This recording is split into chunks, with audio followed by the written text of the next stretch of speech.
Et c'est ça le principe de la bombe atomique et de l'énergie nucléaire. Ça veut dire, il y a deux processus. Il y a la fabrication et il y a l'utilisation. Quelle est la différence entre la fabrication et l'utilisation? Par exemple, la fabrication, l'absorption. Non, c'est l'émission. J'ai des particules moins énergétiques dans l'univers. Je vais créer quelque chose de petit avec une grande énergie. Donc je vais apporter beaucoup d'énergie pour essayer d'avoir dans 1 kilogramme une énergie immense, parce que rien ne se perd, parce que j'ai apporté de l'énergie au système. Mais pour faire rapprocher les éléments, pour créer des forces extraordinaires. Ces éléments qui sont très rapprochés et qui vont être très collés avec une grande énergie, maintenant s'il y a une séparation, une désintégration, ils vont libérer une énergie extraordinaire. Vous voyez? Donc c'est ça le principe. Et le principe aussi, cette énergie extraordinaire, c'est la finalité que j'utilise. Je peux utiliser cette énergie pour produire l'électricité, par exemple, pour faire tourner quelque chose de très très lourd, pour tourner une sous-marine, par exemple. Donc j'ai besoin d'une énergie très importante. Vous voyez? Donc, le niveau d'énergie, E1, E2, donc si je passe d'un E1 à un niveau supérieur énergétique, donc c'est une absorption, si je reviens à un niveau plus bas énergétiquement, je suis ça veut dire qu'il y a une émission. Ça veut dire qu'à l'extérieur, ça veut dire qu'effectivement, parce que cette expérience de la bombe, par exemple, ou bien de l'énergie nucléaire, l'exploitation, je suis l'émission. Pourquoi? Parce que l'émission, il y a un dégagement d'une énergie très importante et les électrons, après la bombe, ils reviennent à leur état initial. Voilà, ils ont libéré beaucoup d'énergie et les atomes, ils deviennent à leur état initial, mais il y a beaucoup de rayonnement. Voilà. Et beaucoup de chaleur. Bien sûr, la chaleur, elle vaut dans les dégâts immédiats de la bombe d'Hiroshima, par exemple, et Nagasaki. Et il y a les effets ultérieurs. Il y a beaucoup de rayonnements. Et les rayonnements, ils vont donner des altérations, des cancers, etc. Vous voyez? Très bien. Le postulat numéro 3, le moment cinétique de l'électron est quantifié sous la forme L. Donc ça, c'est le moment cinétique, quelque chose qui est autour d'un centre, tourne autour d'un centre, il y a un moment cinétique, donc L est égal à R vertical P, et P est égal M fois V, quantité de mouvement. Dans le cas d'une trajectoire circulaire, la norme du vecteur moment cinétique est égale à L MRV. Donc, il y a cette notion du moment cinétique. Et qu'est-ce que nous avons dit? Il y a deux moments, le moment cinétique et le moment magnétique. Eh bien, M. Bohr, il avait tort, ou bien son postulat était insuffisant. Pourquoi? Il n'a pas introduit la notion de magnétisme. Vous voyez? On va voir ça. Maintenant, le modèle ondulatoire qui a corrigé, qui a amélioré le modèle de Bohr. M. Bohr, il a donné des choses extraordinaires, mais elles étaient insuffisantes. On va voir pourquoi. Donc, imaginez que, juste pour vous donner la preuve que M. Bohr, il avait tort. Tout d'abord, on est sûr que le modèle ne peut pas s'appliquer aux atomes autres que l'hydrogène. Pourquoi? Pourquoi? انتم تعرفوها ماشي عند M. Bohr, غير في النيفو ديالكم تعرفوها. Pourquoi la théorie de Bohr elle est incomplète, insuffisante? Et c'est l'électron, vous avez, qu'est-ce qu'il a fait M. Bohr? Il a essayé de représenter les forces. Donc il a représenté F1, l'électron, et là, il est attiré par le proton. Oui, plus ou moins, mais quelque chose de meilleur. Donc l'hydrogène, oui, les autres non. Bravo. Donc l'électron ici, est-ce qu'il est soumis uniquement à F1 et F2? Non, il y a une multitude de forces. Cet électron, par exemple, regardez, cet électron, il est attiré par le proton, mais il est repulsé par cet électron.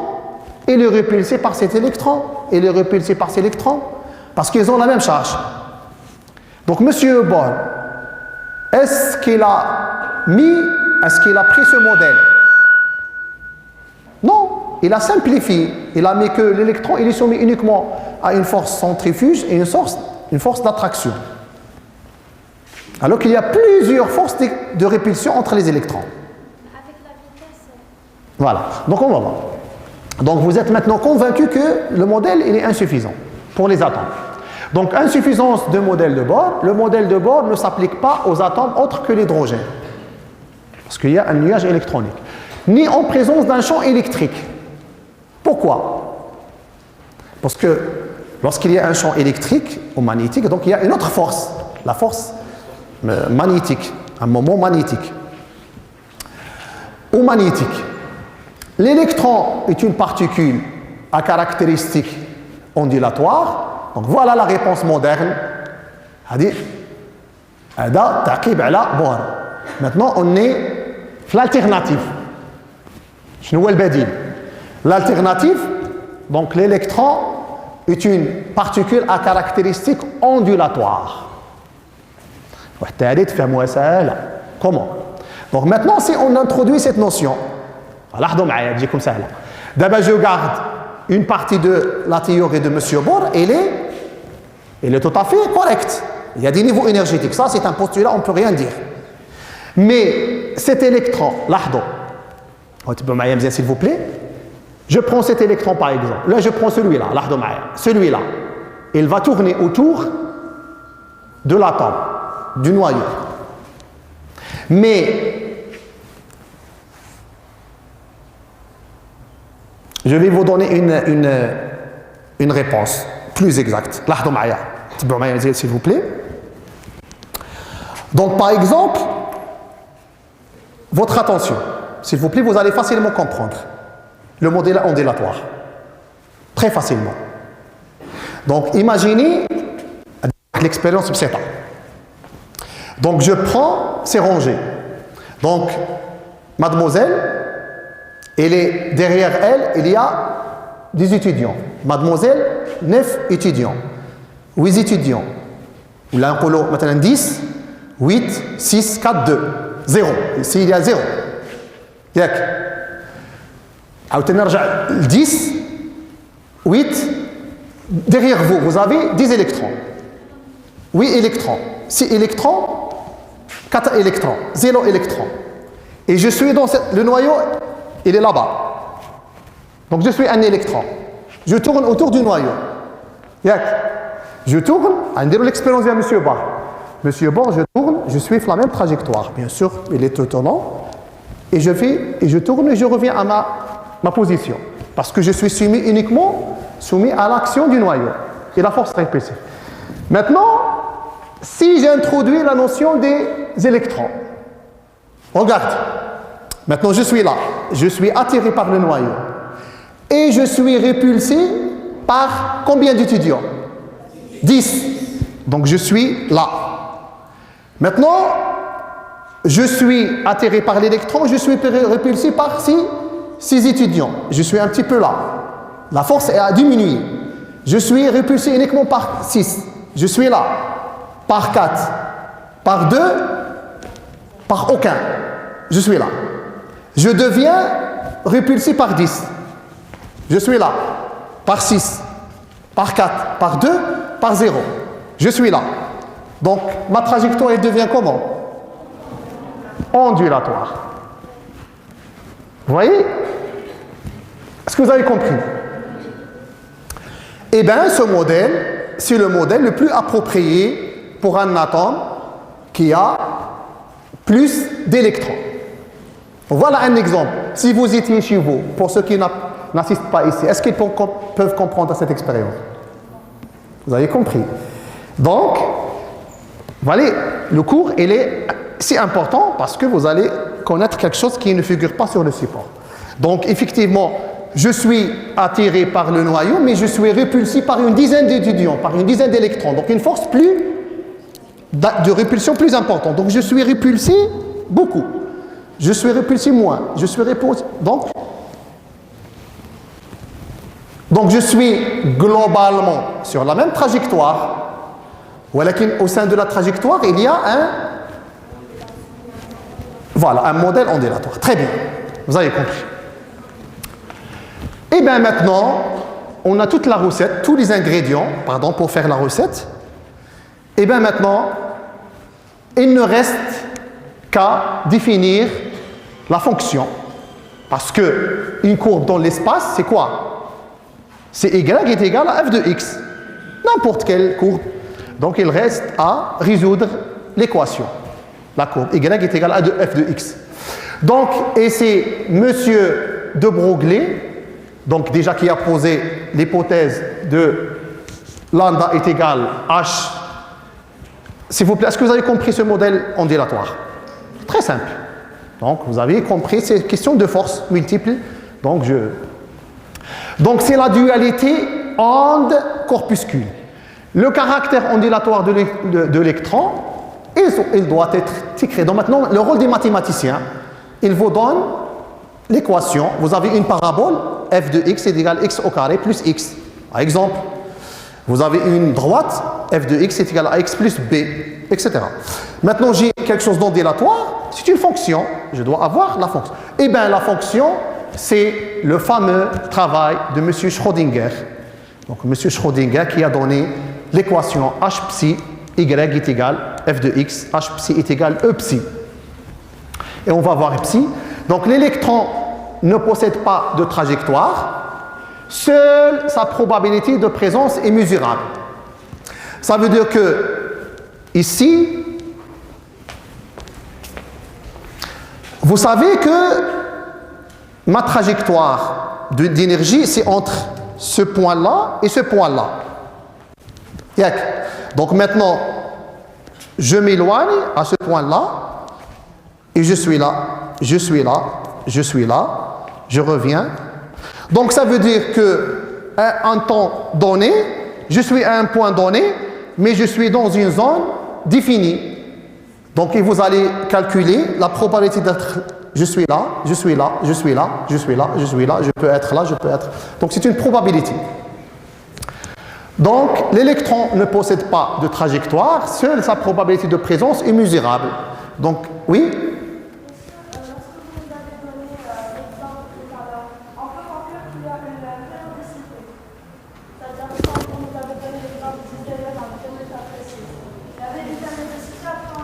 Exactement. Donc, ça c'est la définition de l'onde.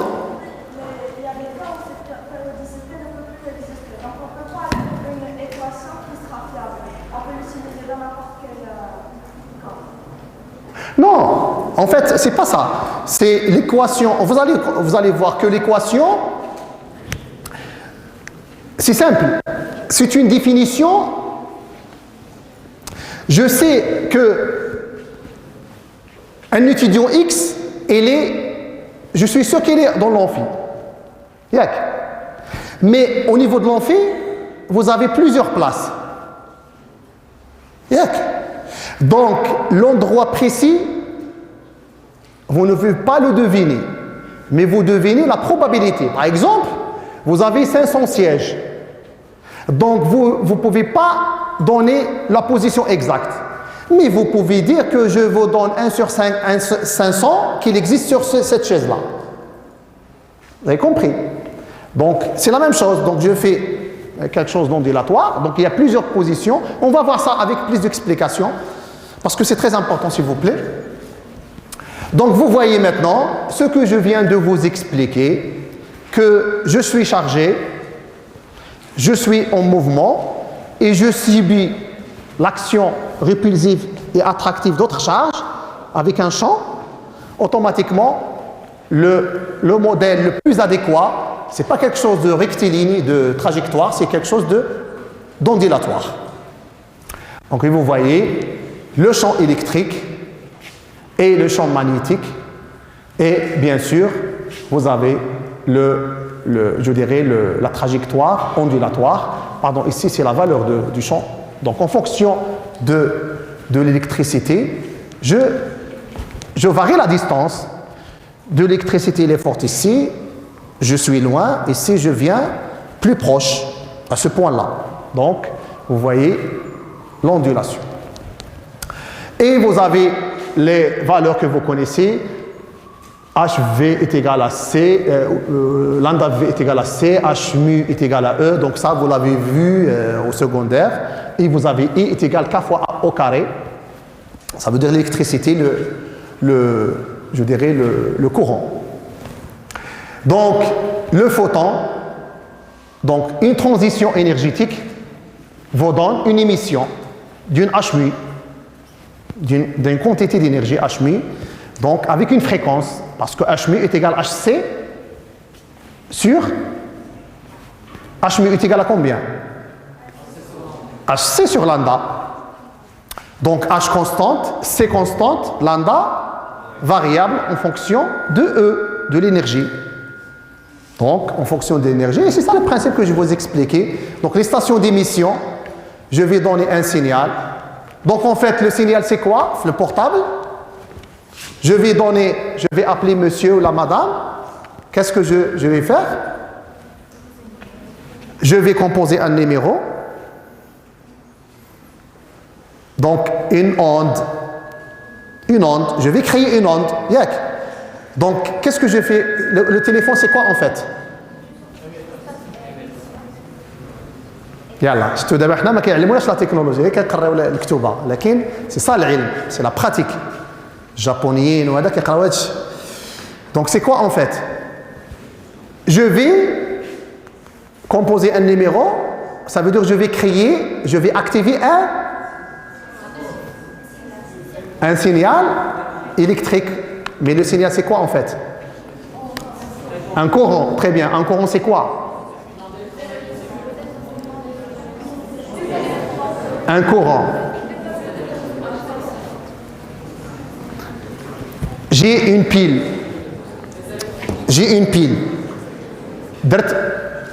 C'est le circuit. Le circuit مع la pile. بغيت ندير واحد le courant plus fort. Je vais faire le circuit avec 3 piles. Le circuit plus fort. Donc en fait, je vais utiliser un circuit bien défini. Au moment où le portable, qu'est-ce que vous voyez dedans? Une plaque verte avec plusieurs circuits électriques. Donc en fait, le signal c'est quoi? Le code.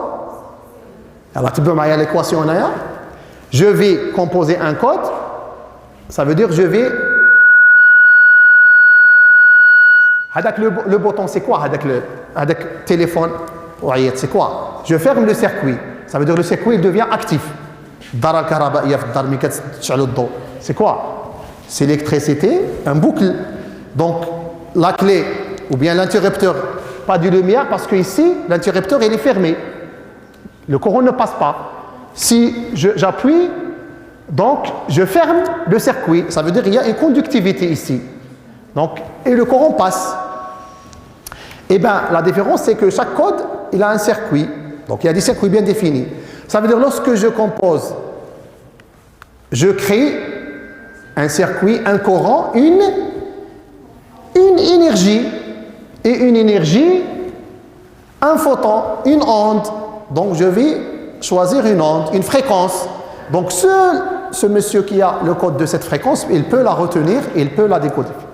Est-ce que c'est clair? Donc vous voyez que effectivement il y a la notion de circuit et de fréquence. Eh bien, les applications, elles sont nombreuses. Pardon. Les applications, elles sont nombreuses. En analyse médicale. Donc, en analyse médicale, on va voir plus de détails sur ce sujet-là. Dans les applications qui vont venir. La radiologie. Donc, la radiologie, c'est simple. C'est que je vous donne un exemple très simple. Par exemple, quelqu'un, donc le principe il est très simple. Maintenant, j'utilise le scanner. On va voir en tout cas le scanner. Donc j'ai un patient A, un patient B. Un patient A normal, un patient B, il a une tumeur. Donc ici scanner négatif, ici scanner positif.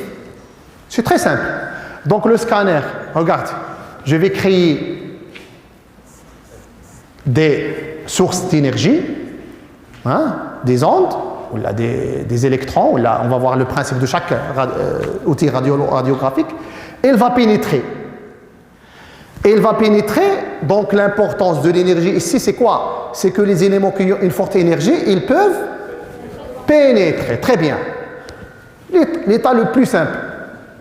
La lumière que vous voyez, par exemple, mademoiselle, elle est derrière ce monsieur. Elle est cachée. Est-ce que je la vois? Non. Pourquoi? Est-ce qu'elle existe? Oui, je ne la vois pas. Pourquoi?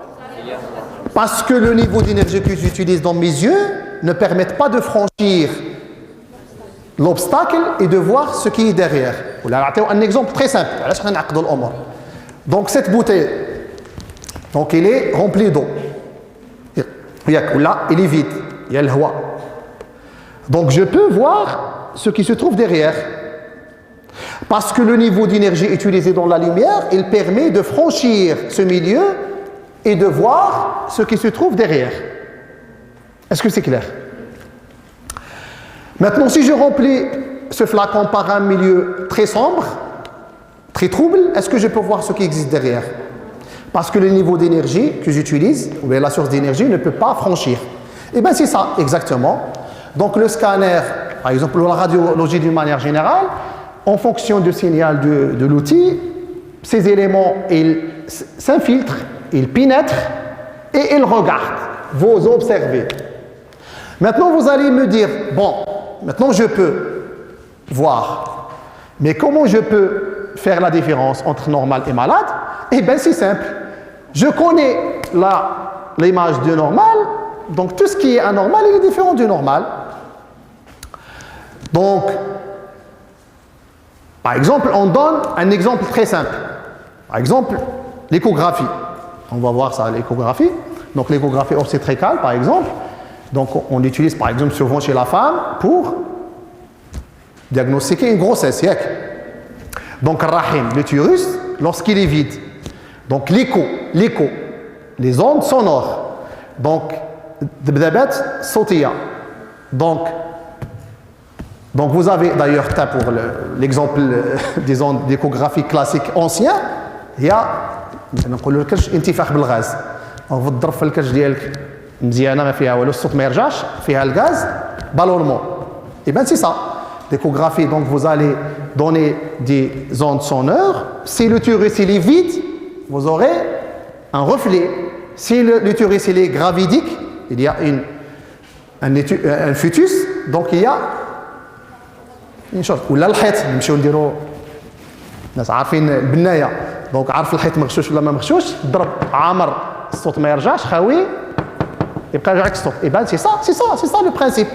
Donc j'utilise maintenant les sondes sonores. Très bien. Donc les conséquences, c'est quoi? Transition électronique, la quantification de l'énergie. Donc d'après l'hypothèse de Bohr, le passage d'un électron d'une orbite définie par NI à une autre définie par NF finale se fait par un échange d'un quantum d'énergie, donc delta E, parce qu'en valeur absolue, ça peut être négatif, ça peut être positif. Donc, est égal H mu est égal HC sur lambda. Et les constantes, vous les connaissez. Et vous avez l'absorption, l'émission.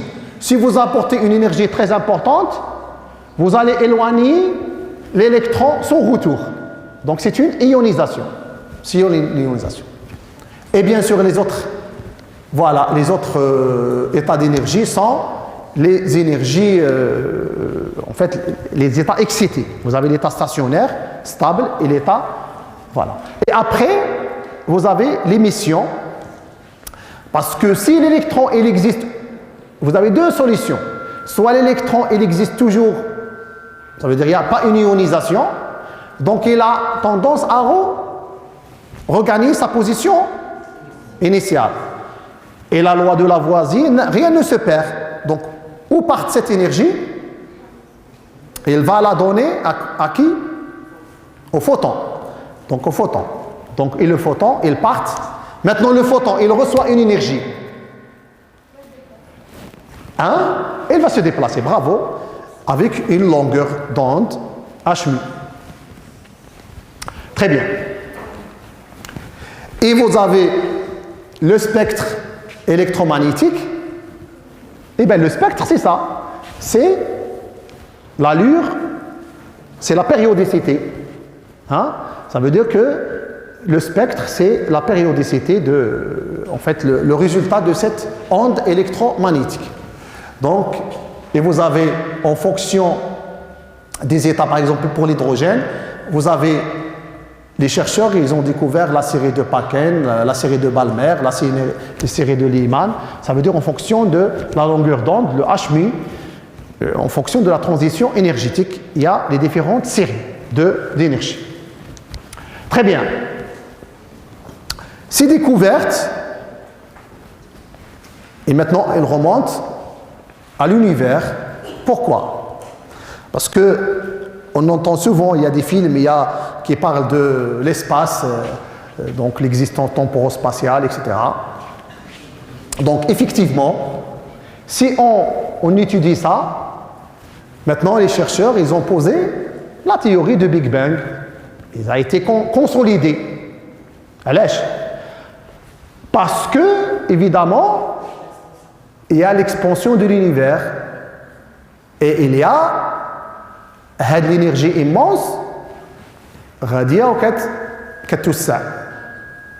mais je peux avoir l'énergie à l'infini, ça veut dire un point, une dimension, le bouchon, ou un point serait, il peut donner, théoriquement, je parle maintenant théoriquement, l'énergie de l'univers. Pourquoi? Parce que je peux être à l'infini, je condense à l'infini, je stocke l'énergie au maximum. Et la désintégration, elle donne l'éclatement.